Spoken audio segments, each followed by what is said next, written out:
Okay, YouTube. So yeah, I'm getting into the Smith and Wesson collection.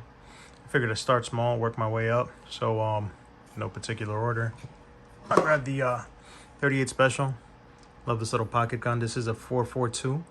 It is the hammerless version. That way, you know, if it is in the pocket when you got to fire it, there's no hammer to snag on. The hammer is internal, actually. It's not hammerless, but it is internal. It's a 38. It's, you know, like all revolvers, it kicks really hard.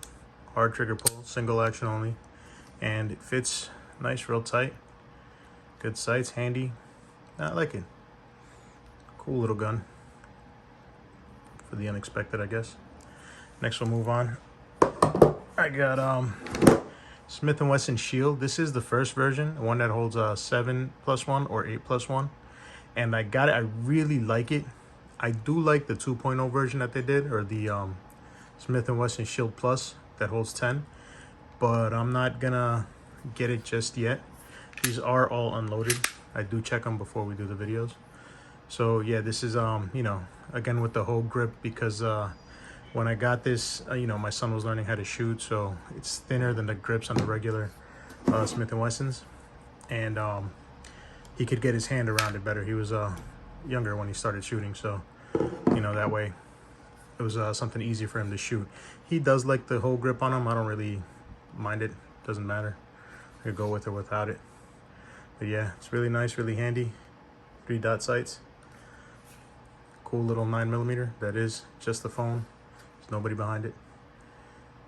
Yeah, pretty good. Moving on. A reason that I haven't gotten into the Shield Plus yet is because I have the Smith and Wesson M&P 9C. So this is now the 9SC because they have the compact version now. This is a size they didn't offer at first. But I have the 9C, and this one holds the 10+1 or the 12+1, but we're in New Jersey, so we only get 10+1, which would be the same as the Shield Plus. So that's kind of what's holding me off. I mean, it is thinner, but having the same exact gun or the same exact capacity, either way, I mean, they are both cool guns. But yeah, I got the Trigicon night sights on this. They are the ones with the white circle around the glowing night sights. I do like them. And yeah, this would be the comparison or the competition size for, not competition size, but the comparison to the Glock 26. It's almost identical in size. Smith and Wesson version does have a great finish on it. I do like it. Looks great, feels great, shoots great. This one does unfortunately have a magazine disconnect, which means that the magazine has to be inserted for the weapon to fire. Once the magazine is out, the trigger's dead. And I don't know, I guess some states wanted that for safety and compliance, but it wasn't really, not really my thing. I could do without it. But at the time, this is all they were offering, or all they had. So went ahead and got it.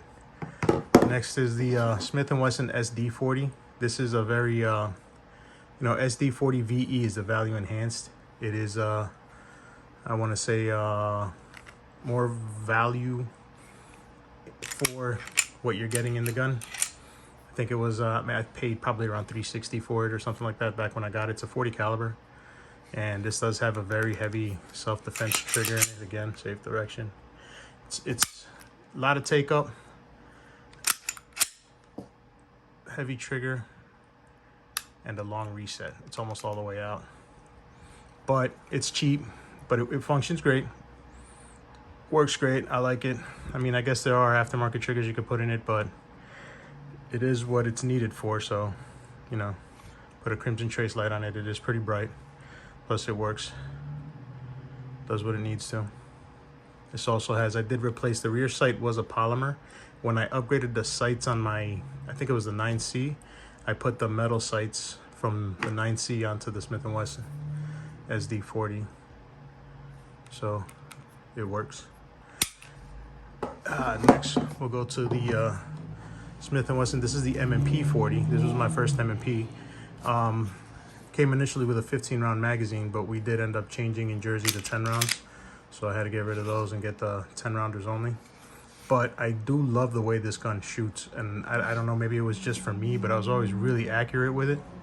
And I could basically point, close my eyes, and squeeze off and hit my shots within about maybe a 3-inch group at 10 yards. For a pistol, I always thought that was really good. Again, I like it. This did come with the safety, and it's a simple just disassembly and taking it off. I'm not a fan of the thumb safeties. And yeah, this is a fun gun for me, fun gun to shoot. This is the first version again, so they did make, I guess, upgrades to triggers and other stuff along the way, but I did like it. I still do. Don't shoot it as much anymore just because I have so many others, but it's a fun gun for me.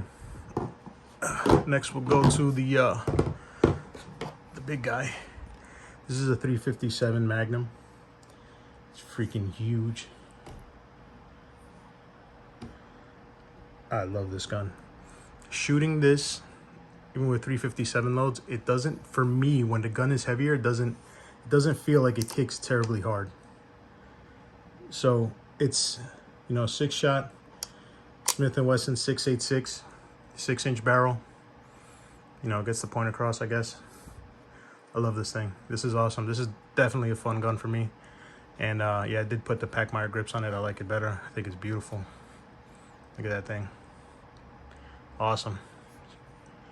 Deserves its own review someday. I'll get to it. I did color in the sights a little bit just because I'm not a fan of the all black. I lose it quick when I'm trying to, if there's a dark target or something. So I just colored them in real quick to make it easier for me. I do find it better. And I'm not a huge fan of fiber optics either. But look at that thing. Wow. Pretty awesome. And then we got our latest. This is a Smith and Wesson 2.0. And it is the compact size, I guess. Like I said, when they came out with this size, the original compact size, it, you know, automatically went down to the subcompact size. And yeah, but the grip on this, some people hate it. I think it's really good. I like it a lot. I shoot great with this gun. It feels awesome. I run it, and for, you know, price, this definitely comes in cheaper than the Glock, and honestly, it's a great alternative. I like it a lot. Don't get me wrong, I like my Glocks, but for what they cost, I think there are better options. Once again, we will show these guns are all cleared before the video, and I'll see you in a couple days with it. But yeah, these TLR7s are, I like them. They're pretty bright and they fit. I like the flush under the barrel. I don't like when they stick out too much, you know, and it's small, compact, and easy. And there you go, guys. Those are my Smiths and Wessons. They might be more added to the collection soon, but there it is. You guys have a good time. Like and subscribe, fellas and ladies.